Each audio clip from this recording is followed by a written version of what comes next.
नमस्कार, आप देख रहे हैं ईटीवी मध्य प्रदेश। रामपुरा गांधी सागर अभ्यारण्य क्षेत्र में चीता प्रोजेक्ट के कारण क्षेत्र के किसानों को बहुत ही परेशानियों का सामना करना पड़ रहा है। अभ्यारण्य एवं फॉरेस्ट को लेकर गांधी सागर बांध के निर्माण के समय इस क्षेत्र में किसानों को विस्थापित किया गया था। उन्होंने एक लंबे समय के बाद इस क्षेत्र की भूमि को उपजाऊ बनाया। उस भूमि को सरकार ने अभ्यारण्य सीमा में लेकर लोगों की आजीविका एवं पशुओं के सामने बड़ी दिक्कत पैदा कर दी है। रामपुरा नगर का व्यवसाय इससे काफ़ी हद तक प्रभावित होगा। यह रामपुरा नगर के लिए चेतावनी बन गया है। उक्त बात पूर्व मंत्री एवं मनासा के पूर्व विधायक श्री नरेंद्र नाहटा ने रामपुरा में आयोजित एक पत्रकार वार्ता में कही। श्री नाहटा ने वर्तमान भाजपा सरकार पर आरोप लगाया है कि वह क्षेत्र के किसानों की सुविधा को ध्यान में रखते हुए कार्य नहीं कर रही है। उन्होंने कहा कि मुख्यमंत्री के मनासा आगमन पर जब मुख्यमंत्री के समक्ष उक्त मुद्दों को उठाने की बात की गई तो शासन प्रशासन ने हमें मिलाने से इनकार कर दिया। श्री नाहटा ने कहा कि कंजारडा से लेकर रामपुरा पठार तक की शासकीय भूमि निजी कंपनियों को देकर पशुपालकों एवं किसानों के सामने बड़ी समस्या पैदा कर दी है। साथ ही पेयजल योजना के कारण मनासा विधानसभा क्षेत्र में सड़कें उबड़ खाबड़ एवं गड्ढों में तब्दील हो गई है। जी मनासा आए थे तो रामपुरा ब्लॉक कांग्रेस कमेटी ने कोशिश की कि माननीय मुख्यमंत्री जिसको हमें ज्ञापन दें और हमें 2 मिनट अगर वो दे दें चर्चा करने का, तो हम उन्हें ये जो अभयारण्य और फॉरेस्ट से जुड़ी हुई परिस्थिति बताएं। इसके पहले जब माननीय मुख्यमंत्री जी मनासा आने वाले थे और वो निरस्त हुआ था प्रोग्राम, तब भी मैंने जिला कलेक्टर के माध्यम से मैं आग्रह किया था कि हमें मिलने का समय दिया जाए। हमेशा पुरानी परंपराएं ये रही हैं कि विपक्ष को इस तरीके से जब भी मुख्यमंत्री किसी क्षेत्र में जाते हैं तो वो मौका देते हैं उनसे मिलने का। उन्हें भी जानकारी मिल जाती है जो बहुत सारी जानकारियां उनके पास नहीं होती। और ये दुर्भाग्य है कि हमारे लोगों को पुलिस ने पकड़ के वहाँ थाने में बिठा दिया और ज्ञापन तक देने नहीं दिया। ज्ञापन क्या था? ज्ञापन का प्रमुख मुद्दा जो था वो तो था ये जो अभयारण्य और अभयारण्य में जो चीतों को लाने का जो कोशिश हो रही है, हम स्वागत करते हैं इसका। हम अभयारण्य का विरोध नहीं करते हैं, लेकिन हमारा ये कहना है कि स्थानीय ग्रामीणों की परिस्थितियों को समझ के, उनसे चर्चा करके, उनकी कठिनाइयों को हल करके आप दोनों में एक संतुलन बनाइए। अब प्रशासन एक तरफा चल रहा है। प्रशासन से जब हम बात करते हैं, विशेषकर फॉरेस्ट डिपार्टमेंट से, तो उनका कहना है कि हमें दिल्ली से बहुत ज़्यादा प्रेशर है कि जल्दी से जल्दी आप इस काम को करो। अब इससे परिस्थिति क्या बन रही है, ज़रा रामपुरा इस बात को समझे। जब गांधी सागर बना तो ये जितने गांव वहाँ हैं अधिकांश विस्थापित गांव हैं, इनको वहाँ बसाया गया था। धीरे धीरे जाकर जब नई जगह कोई बसते हैं तो बहुत लंबा टाइम लगता है या बसने लगे। रामपुरा पठार पे अधिकांश ग्रामीण जो रहते हैं वो पशुपालक हैं और वो पशु चराने का काम करते हैं। वो रावली कुली हो, बसी हो, सभी जगह अधिकांश हो। अब पठार पर अभयारण्य की एक सीमा थी और रामपुरा रेंज की एक सीमा थी। रामपुरा रेंज की सीमा को अब अभयारण्य की सीमा बना दिया गया। तो हुआ ये कि अब वहाँ पशुपालकों और किसानों के पास में अब कोई रास्ता नहीं बचा कि वो अपने पशुओं को कहाँ चरा सकें या केवल ट्रैक्टर निकाल के लेके कहाँ जाएं। ये एक बहुत बड़ी समस्या हो रही। तो इससे नतीजा ये निकल रहा है कि रामपुरा पठार के सारे गांव जो हैं वो इस वक्त बहुत बुरी स्थिति में है। अगर ये अभयारण्य का यही स्थिति रही तो इन पठार के इन गाँवों की स्थिति बहुत ख़राब होगी। तो एक तो अभयारण्य की समस्या है। दूसरी समस्या ये है कि जो अभी जो 2 और योजनाओं का हमें कहा जा रहा है कि वो योजनाएं आ रही हैं रामपुरा पठार पर और पूरे मनासा तहसील पर।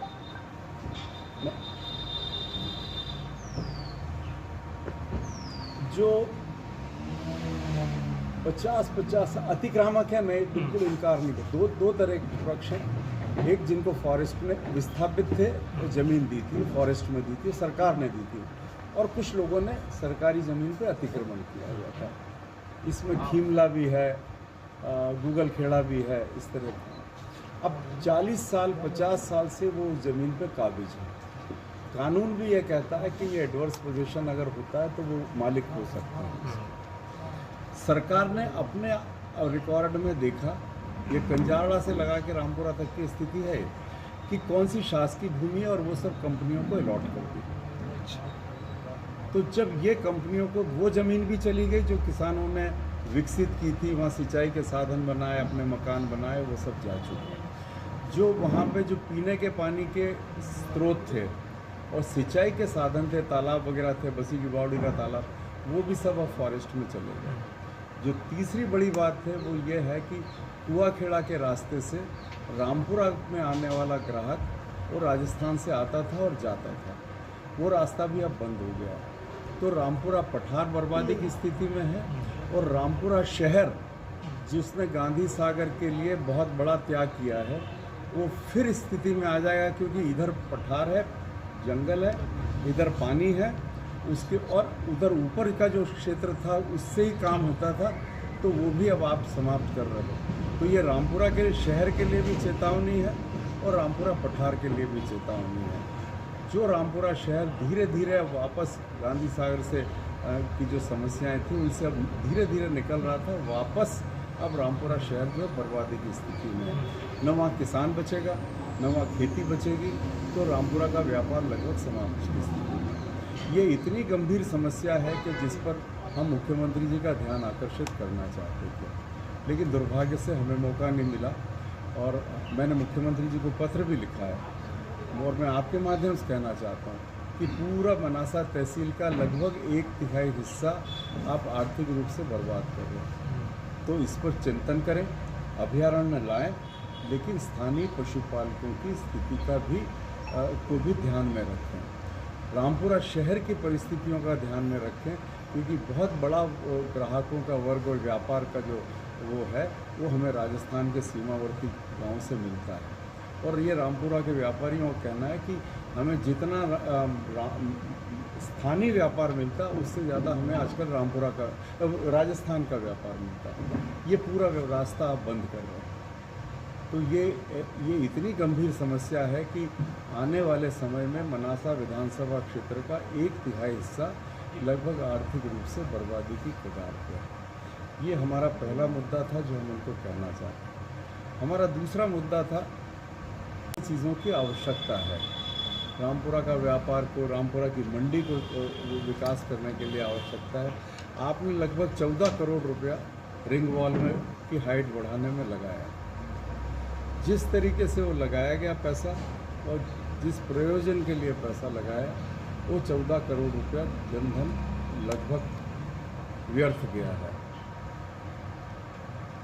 तीसरी बात, जो हमें हर घर नल वाली जो योजना आई है केंद्र सरकार की, पूरे मनासा विधानसभा क्षेत्र में पाइपलाइन बिछाने का काम हो रहा है, लेकिन ये कोई प्रावधान नहीं कि वहाँ जो बड़े बड़े गड्ढे हो गए हैं, सड़कें उखड़ी हुई सड़कें छोड़ दी गई हैं, उनकी सुधारने के लिए कहाँ से फंड आएंगे इसकी कोई व्यवस्था नहीं। पूरी मनासा विधानसभा इस वक्त बहुत परेशानी, ग्रामीण क्षेत्र जो परेशानी झेल रहा है। रामपुरा का तो मामला और डिफरेंट है कि यहाँ पर 23 करोड़ रुपया लगा के यहाँ पर जल प्रदाय योजना की आई थी, और अभी अब मुझे मालूम पड़ा है कि फिर पुनः उस योजना को वापस उसको पाइपलाइन को खोदा जा रहा है और पाइपलाइन शायद ठीक की जा रही है, क्योंकि ठेकेदार के बिल नहीं हुए हैं। तो कुल मिलाकर ये हम देख रहे हैं कि जनता के धन की किस तरीके से बर्बादी हुई है। और हम ऐसा मानते हैं कि मुख्यमंत्री जी अगर हमारी बात सुनते तो वो इस स्थिति की गंभीरता को समझते और उसके बाद कोई एक्शन लेते, पर उनने केवल अपनी बात करके वो चले गए। जनता की बात सुनने का अवसर उन्होंने नहीं दिया, ये हमारी परेशानी है। तो और आखिरी बात ये कि रामपुरा की सारी सुविधाएं जो हैं वो लगभग धीरे धीरे समाप्त होती जा रही हैं। बहुत पहले मैंने विधायक महोदय और सांसद महोदय से सार्वजनिक रूप से कहा था कि अस्पताल की दुर्दशा है।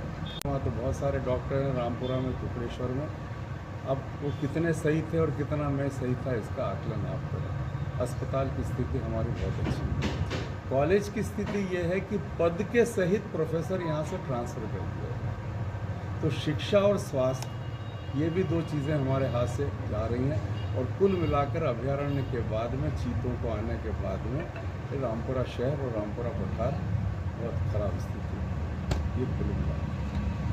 कांग्रेस इस संबंध में क्या आंदोलन करेगी, जनता की आवाज़ बनेगी? जो कुछ हम कर रहे हैं ये उसी का हिस्सा है, ये उसी आगे की रूपरेखा क्या है आपकी? अब देखिए, आज ये तो मैं नहीं कह सकता हूँ कि हमारे आंदोलन का स्वरूप क्या होगा जी, लेकिन हम इस लड़ाई को लड़ते रहेंगे। मुझे दिख रहा है, मैं यहाँ लंबे समय से मैं यहाँ रहा हूँ, मैं रामपुरा की स्थानीय समस्याओं को जानता हूँ। मुझे बात समझ में आ रही है कि आने वाला समय कितना खराब आ रहा है क्षेत्र के लिए।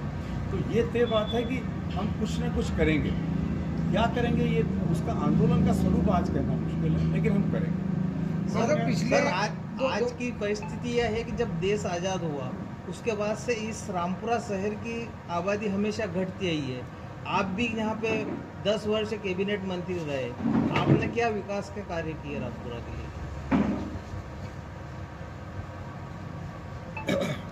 वैसे पहली बात तो कहो कि हाँ, जो मैंने अभी कहा था उससे तो आप सहमत हो। बिल्कुल हाँ? बिल्कुल। अब जो आप कह रहे हो कि मेरे आने के पहले बहुत तरह की बातें यहाँ होती थी, रामपुरा में उद्योग आना चाहिए, कभी हो नहीं पाया। मनासा हो, टुकड़ेश्वर हो या रामपुरा हो, इनका विकास, हमारी अर्थव्यवस्था जो है वो कृषि पे आधारित है। अर्थव्यवस्था पूरे मनासा विधानसभा क्षेत्र में कोई उद्योग आ जाए, क्योंकि हमारे पास न तो कोई रॉ मटेरियल होता, कच्चा माल होता है, खनिज होता है, ऐसी हमारे यहाँ कोई स्थिति नहीं है। न हमारे पास कोई ट्रांसपोर्टेशन के साधन है कि यहाँ से माल बना के आसानी से दूसरी जगह भेजा जा सके। तो यहाँ उद्योग के आने की समस्याएं नहीं है। ये क्षेत्र हमेशा इस क्षेत्र कृषि पर आधारित रहेगा, किसान पर आधारित रहेगा। मेरे दिमाग में ये बात हमेशा क्लियर रही कि यदि रामपुरा और मनासा का विकास होना है तो वो कृषि पे आधारित विकास होगा। जितना मंडियाँ विकसित होंगी, जितना उत्पादन बढ़ेगा, उतना हम रामपुरा और मनासा को विकसित कर सकेंगे। हमने क्या किया, जो मेरे 10 साल के मंत्री काल में गोपालपुरा बांध बना, जोड़मी उद्वहन सिंचाई योजना बनी, राजपुरा उद्वहन सिंचाई योजना बनी, रामपुरा उपमंडी बनी, उधर चमलेश्वर और पटियार बांध बने, फिर खानखेड़ी उद्वहन सिंचाई योजना बनी।